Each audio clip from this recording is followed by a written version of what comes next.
Today we're covering more stories from history when normal people were pushed to their limit and finally snapped. Henry Barry Lowry. It's April 12, 1861, and 16-year-old Henry Lowry sprints across his father's farm, laughing as he tries to escape his brothers. The Lowry family are Lumbee, members of a North Carolina indigenous tribe, and they have lived in Robeson County for generations, eking out a simple living farming their land next to the swamp. But little did they know their world is about to change forever. At that exact moment, off in South Carolina, Confederate guns fire on Fort Sumter, and the American Civil War had begun. The Confederate Army begins forcibly conscripting young Lumbee men to build forts. The working conditions are horrible, and many Lumbee die of disease. Upon hearing about the awful conditions, and also not wanting to fight for a country that does not consider them as equals, many of the Lowry men begin to hide out in the swamp nearby. The war drags on, and their food and supplies begin to run out, and now they're beginning to starve. So, Henry begins to lead some of his relatives into town to steal from the wealthiest plantations in the area. Unsurprisingly, these guys do not like this one bit. Rumors soon begin to swirl around the town that the Lowrys are helping escaped Union soldiers and sheltering them in the swamp. And in response, the local elites decide that the Lumbees need to be taught a lesson.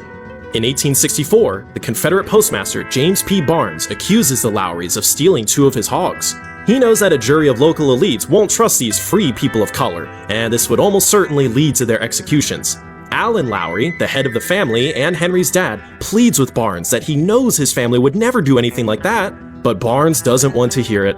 He tells Allen he wants to go to the police, and Henry, who had listened to the whole conversation, watches his father slump in defeat as Barnes walks away.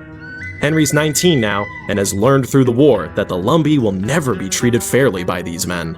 So, on the night of December 21st, 1864, Henry takes his rifle and finds Barnes walking home and blocks the postmaster's path.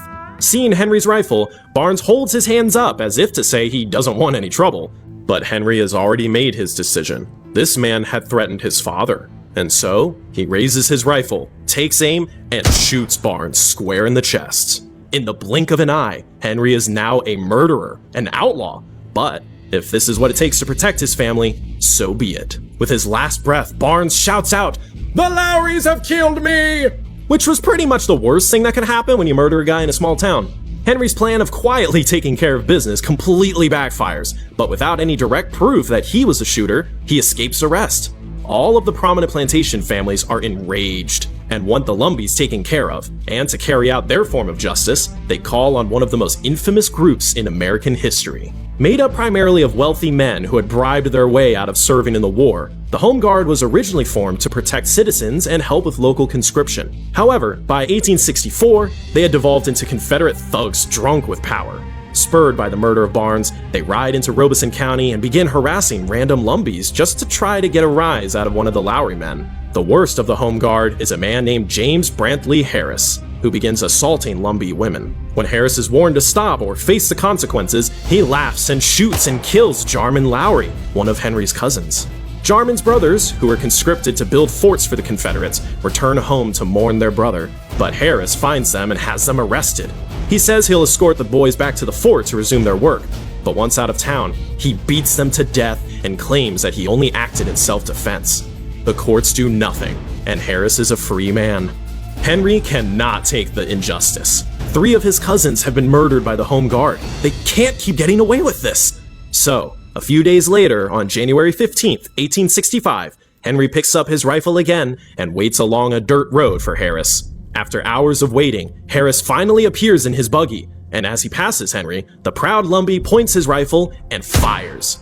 Harris is shot dead, and Henry has again doled out his own form of justice. He thinks things are now settled, and he can quietly return to his life in the swamp as an outlaw.